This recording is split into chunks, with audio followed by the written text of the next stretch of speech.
नमस्कार, जय भीम साथियों। मैं हूं प्रवीण कुमार। जन इंडिया न्यूज़ यूट्यूब चैनल पर आपका सभी का स्वागत है। आज बाबा साहब भीमराव अंबेडकर की जयंती पर समाजवादी के कुछ नेताओं ने बाबा साहब को माल्यार्पण कर स्वागत किया और आज हम उन लोगों से ये जानेंगे कि आज जो है आप लोग परम पूज्य बाबा साहब की जयंती जो मना रहे हैं, इसमें क्या संदेश देना चाहेंगे पूरे भारत वर्षवासियों को, और बाबा साहब की ऐसी कौन सी बात है जो आज तक आपको याद है और आप पूरे भारतवासियों को बताना चाहते हैं। नमस्कार जी, पहले तो मैं आपका नाम जानना चाहूँगा। मेरा नाम ज्वाला प्रसाद कठेरिया, समाजवादी पार्टी नगर अध्यक्ष से हूँ। आज बाबा साहब जयंती है जो हमारे लिए गर्व और बहुत ही गौरव की बात है कि आज के दिन भी हम यहाँ खड़े होके उनका माल्यार्पण कर और पूजन करके मुझे बहुत सौभाग्य प्राप्त हुआ। भारत रत्न बाबा साहब ने जो गरीब, पिछड़े और दबे कुचलों के लिए किया है, आज उनकी वजह से आज हम कहीं ना कहीं सम्मान पे खड़े हुए हैं। उन्हीं की वजह से जो आज जो कोई विधायक बना बैठा है, कोई सांसद बना बैठा है, कोई नौकरी कर रहा है, तो ये सब बाबा साहब की देन है।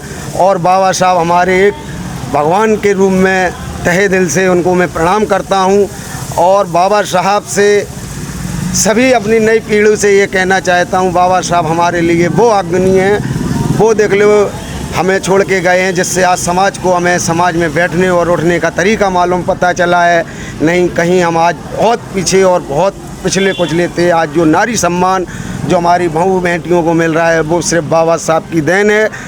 और यही कह के हम अपनी बात कहना चाहते हैं कि जो भी बाबा साहब से आज दूर हैं, वो भी जहाँ भी हों, जहाँ पे भी हों, सब लोग आज बाबा साहब की जयंती मनाएं। हमारे राष्ट्रीय अध्यक्ष माननीय अखिलेश यादव जी ने इटावा नहीं भूली उत्तर भारत में आज बाबा साहब की जयंती मनाई है और सबसे यही संदेश दिया है कि बढ़ चढ़ के हिस्सा लेके अंबेडकर जयंती पे बाबा साहब को नमन करें और संविधान को आगे बढ़ाएं। देखिए कितनी अच्छी बात कही है ज्वाला प्रसाद कठेरिया ने कि बाबा साहब ने दबे और कुचले लोगों के लिए जो काम किया है उसका वो सदा ऋणी रहेंगे। और मैं इसी के साथ में आगे बढ़ता हूं। हमारे साथ एडवोकेट अनूप जी हैं, उनसे भी मैं जानना चाहूँगा कि बाबा साहब की ऐसी कौन सी बात है जो आपको याद है और आप पूरे समाज को, पूरे भारतवासियों को बताना चाहते हैं। नमस्कार। नमस्कार जी, आपका बहुत बहुत धन्यवाद जो आपने मुझे बाबा साहब की जयंती पर बोलने का मौका दिया। बाबा साहब जी के विचार बंधुत्व, सामाजिक समानता और न्याय के प्रति समर्पित रहते थे। बाबा जी का संदेश था संगठित रहो, शिक्षित रहो और संघर्ष करो।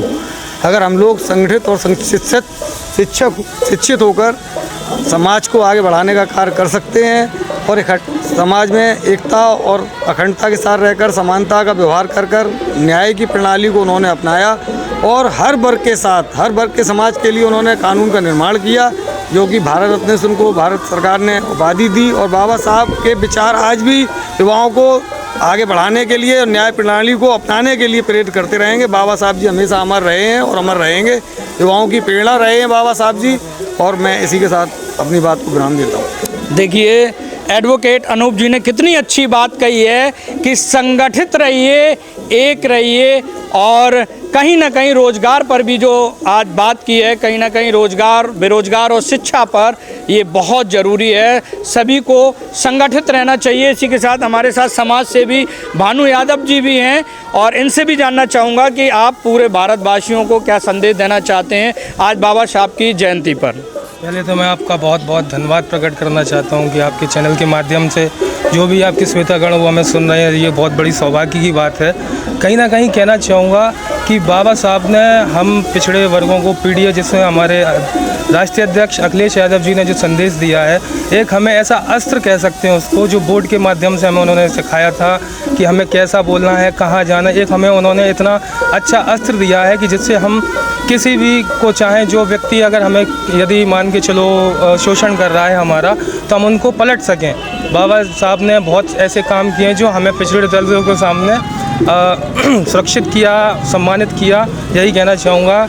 आज उनकी 135वीं जयंती है। हम सारे लोग, सारे समाजवादी उनको प्रणाम करते हैं, सादर नमन करते हैं। धन्यवाद। देखिए 135वीं जयंती पर बाबा साहब की पर जो समाज सेवी थे उन्होंने अपने अपने विचार रखे।